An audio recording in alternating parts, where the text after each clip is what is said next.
Hi everyone, welcome to this lecture which is called Action Potentials. I'm Professor Natalie Medina and once again, welcome to your course of Biomedical Instrumentation. In our previous lecture, we learned that the brain is made up of thousands of neurons. Each neuron communicates with another neuron through the axon by sending electrical information. This electrical information can be represented as an action potential. An action potential is a concentration gradient. It means that we'll have a difference in ion concentrations between the inside of the cell and outside of the cell. Outside of the cell we have the extracellular fluid. So the walls that we can see here of the neuron are called the cell membrane. So neurons have a negative concentration gradient, remember this, negative concentration gradient most of the time, meaning that there are more possibly charged ions outside than inside of the cell. If I could measure this by using a multimeter, for instance, the result that will display the multimeter, it would be a negative voltage. So, this regular state of a negative concentration gradient is called the resting membrane potential, which is the normal state of a neuron. So the normal state of the neuron is around minus 70 millivolts in the membrane potential. So it means that during these resting membrane potentials, there are more sodium ions outside of the cell than inside of the cell. And inside of the cell, there are more potassium ions than outside of the neuron. So the cell wants to maintain this negative resting membrane potential. So in order to do this, it has voltage-gated sodium channels, which consist of two gates, the gate M and the gate H. Okay, so, and it has another channel which is called the potassium channel, and it's called the N gate. It only has one. The gate M is normally closed, so it opens when the cell starts to get more positive. Gate H is normally open and swing shut when the cell gets too positive. And gate N is normally closed but slowly opens when the cell is depolarized. Depolarized, it means that this neuron becomes more positive because the normal state of the neuron is negative. Do you remember this? So, voltage-gated sodium channels exist in one of the three states. The first one is called the deactivated, which is closed.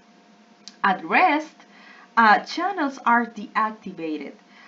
The M gate is closed and does not let sodium ions through. Activated, which is open, when a current passes through and changes the voltage difference across the membrane, the channel will activate and the M gate will open. And there's another state which is called the inactivated, which is closed.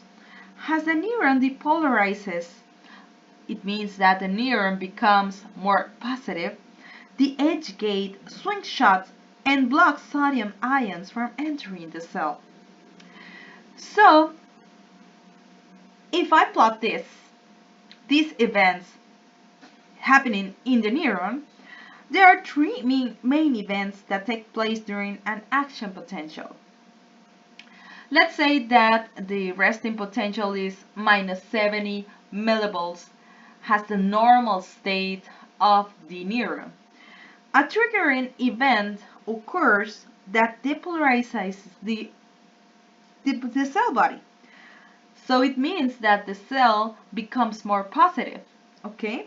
So this signal comes from other cells connecting to the neuron, and it causes possibly charged ions to flow into the cell body.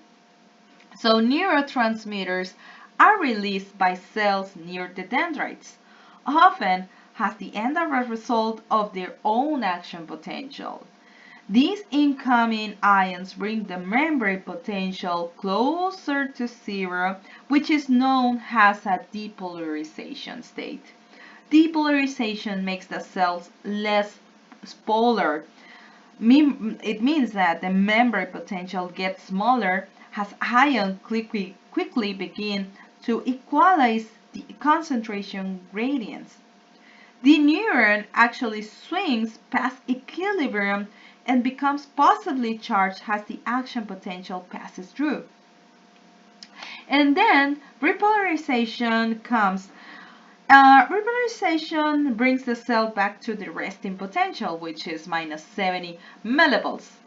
So the inactivation gates of the sodium channels close, stopping the inward rush of positive ions, and at the same time the potassium channels open. It means that there is more potassium inside the cell than out. It means that the cell loses positively charged ions and returns back toward its resting potential, which is minus 70 millivolts. But once the repolarization is happening, it will start to hyperpolarize the neuron. It means that makes the cell more negative than its typical resting membrane potential. Let's say for a few milliseconds or in this case. So the action potential passes through and the potassium channels stay open a little bit longer and continue to let positive ions exit the neuron. So it means that the cell temporarily hyperpolarizes or gets even more negative than its resting state, so less than minus 70 millivolts. As the potassium channels close, the sodium-potassium pump works to reestablish the resting state.